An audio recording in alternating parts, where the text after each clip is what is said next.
So we're going to revisit this data set, the time to make a sandwich.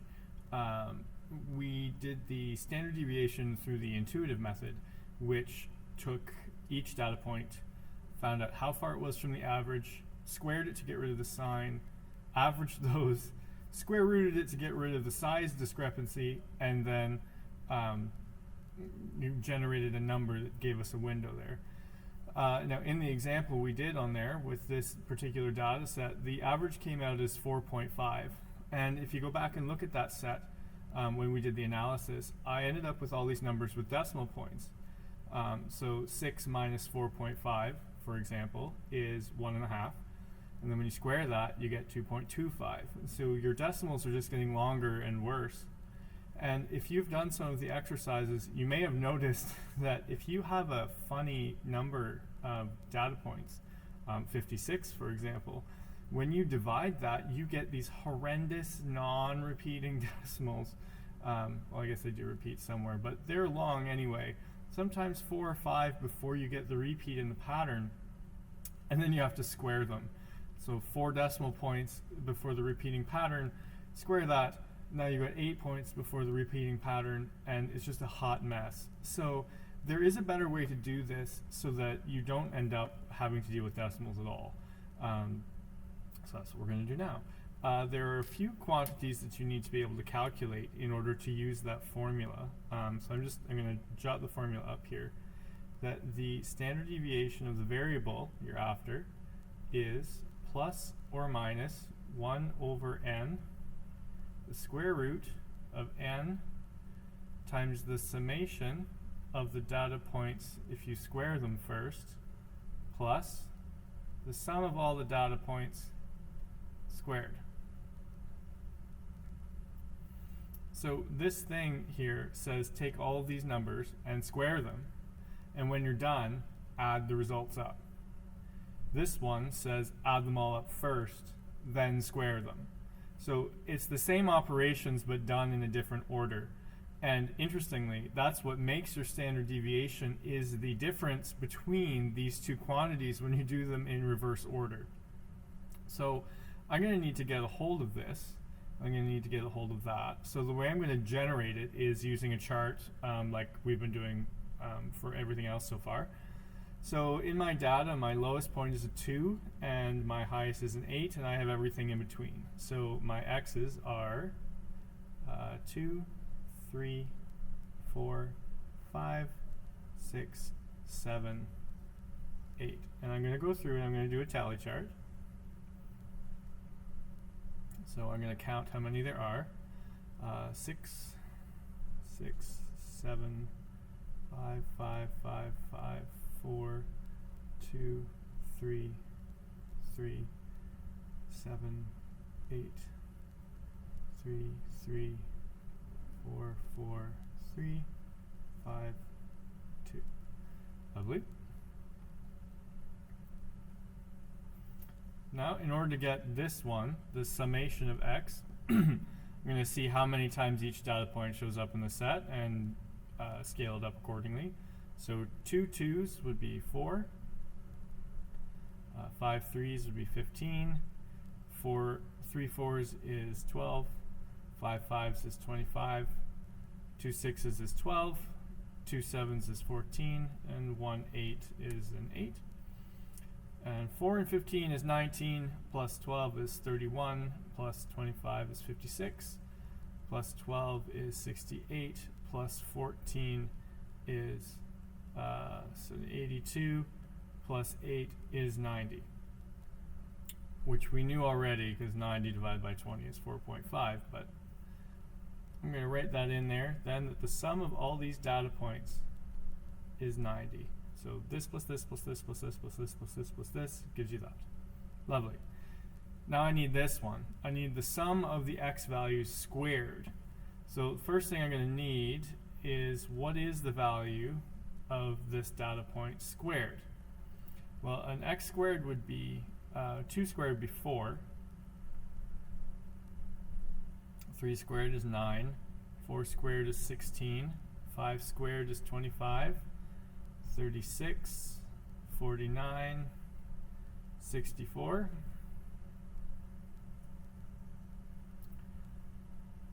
And this one is going to show up twice in the set. This one is going to show up 5 times. This one will show up 3 times. So I'm just going to scale them up here.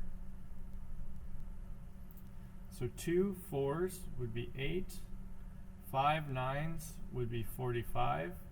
3 16s is 48. 5 25s is 125. 2 36s is 72. 2 49s is 98. And 1 64 is 64. So if I were to take this and this and this and this and this and this and add them together, then I would get the sum of x squared. So let's do that. 8 and 45 would be 53, 93, 101, 226, 296, 298, 396, 460. And if we do it the old-fashioned way, 8 and 5 is 13, and 8 is 21, 26, 28, 36, 40, carry the 4, 4, 8, 12, 14, 21, 30, 36, carry the 3, 3, 4, 460. Great. So now that I've got the sum of x squared, I'm going to erase this mess so that we can do a little bit more work. Alright, so now that I know the value of n, and I know the value of the x values squared and then added, and I know the value of the x values added, then I can plunk them into this particular formula. So the standard deviation is going to be plus or minus 1 over 20 square root of 20 times the sum of x squared, 460, plus the sum of the x values, which is 90, squared. And that formula is not right because it's supposed to be a subtraction. No one will ever know because you can't rewind videos. So now that we've got that subtraction in there, and it seems like I actually know what I'm doing, let's see, plus or minus 1 over 20. 2 times 46 would be 920. So 9,200 minus 8,100.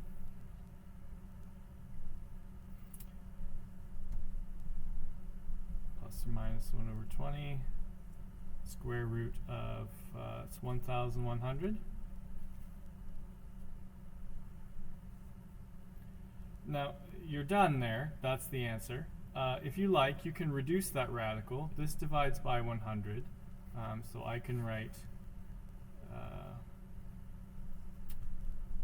plus or minus 1 over 20 square root of 100 square root of 11. Square root of 100 is 10. So 10 over 20 is just a half. So the standard deviation is plus or minus 1/2 the square root of 11. Okay, whatever that is. So again, this is your answer. And what I would like to draw your attention to is that not once did I have to use any rounding. I didn't have to clip off any decimals. I didn't have to square any already horrific decimals. I just did all this in my head. I didn't need a calculator yet. It just worked it out. And I have an answer here for this standard deviation that's perfect. There's no error. There's no rounding. That is exactly the standard deviation, 1/2 of the square root of 11. If that's not a meaningful number to you, then you fetch your calculator and you see what that actually is.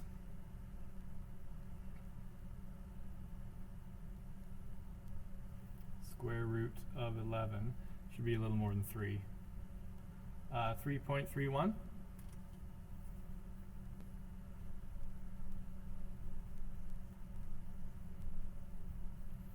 and I have to take half of that, so divide it by 2, and I get 1.658 something, something, something, something, and that won't surprise you because we already knew that from the last exercise.